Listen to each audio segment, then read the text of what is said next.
Hi everyone, I'm Tanaz from foreverconscious.com and this is your weekly energy forecast for the week of September 25th.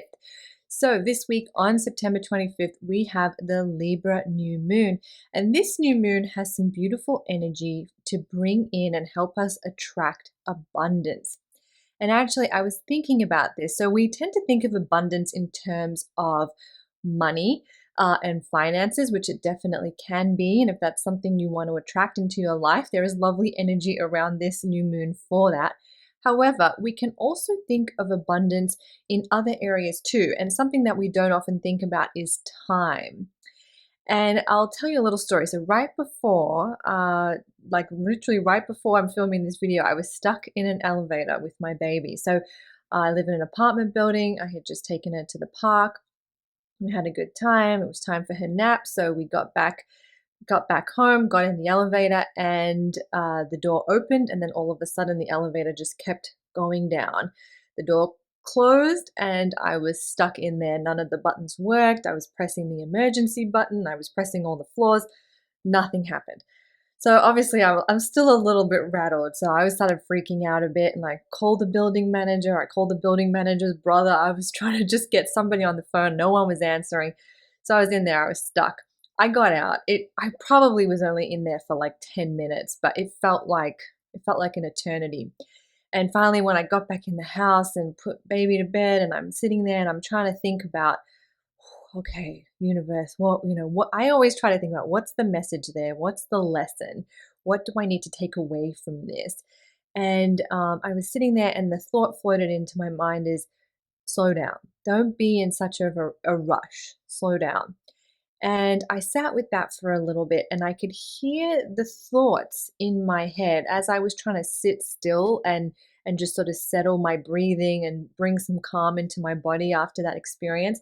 I could hear the thoughts saying, "You don't have time for this. You've got to make her lunch. You've got to do this. You've got to film the video." It was like a running list of all the things that I had to do, and why I absolutely did not have time to be sitting there doing some deep breathing. And I was able to separate myself from these thoughts for a little bit and just listen to them. And I realized, okay, I can't continue like this. And it got me thinking that is a scarcity mindset.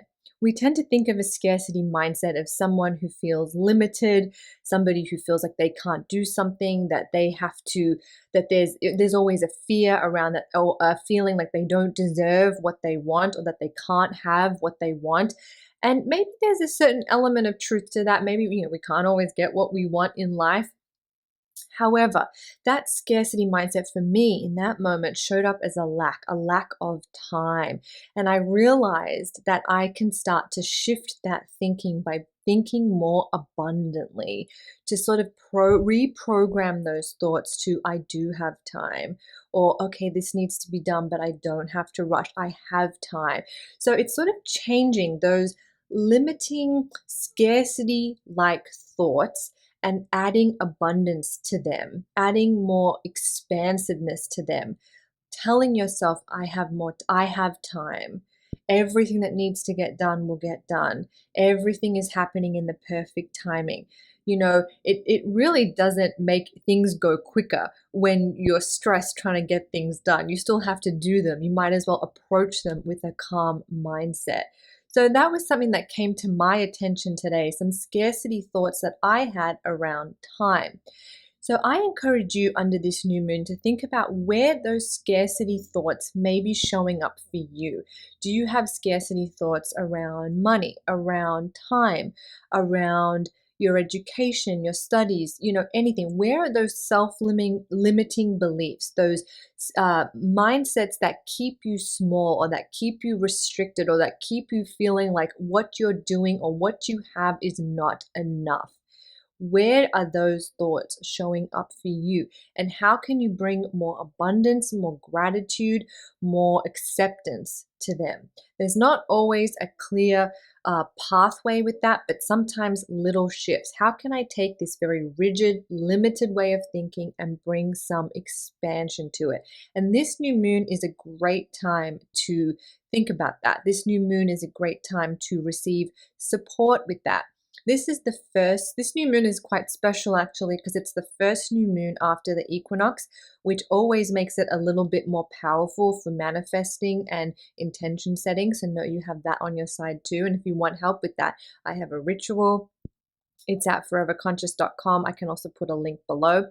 And the other thing that makes this new moon special is that it's it's the last new moon, I'm sorry, before eclipse season begins. So next new moon will be an eclipse. So this new moon is sort of our last step before we're heading into the very, very transformative energies of eclipse season. So it also heightens the energy around this new moon, and it can also stir things that we might feel are a little bit unresolved or unfinished that may not come into greater greater illumination until the upcoming eclipses at the end of October.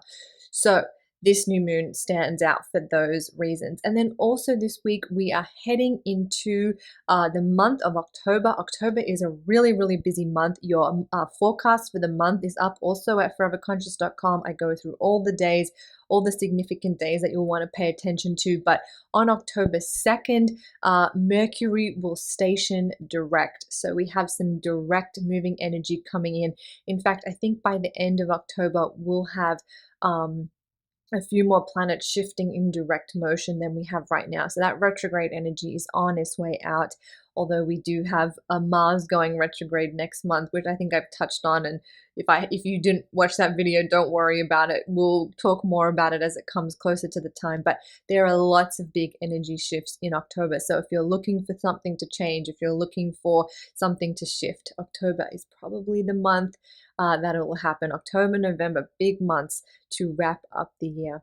All right. Hope you guys have a wonderful week. I hope you enjoy this new moon energy. It is really, really nice. I hope you are able to take some time to think about where some of scarcity or fixed or limited thoughts are coming up for you and how you can bring some more abundance to that. Have a great week. I'm Tanaz from foreverconscious.com. Thank you so much.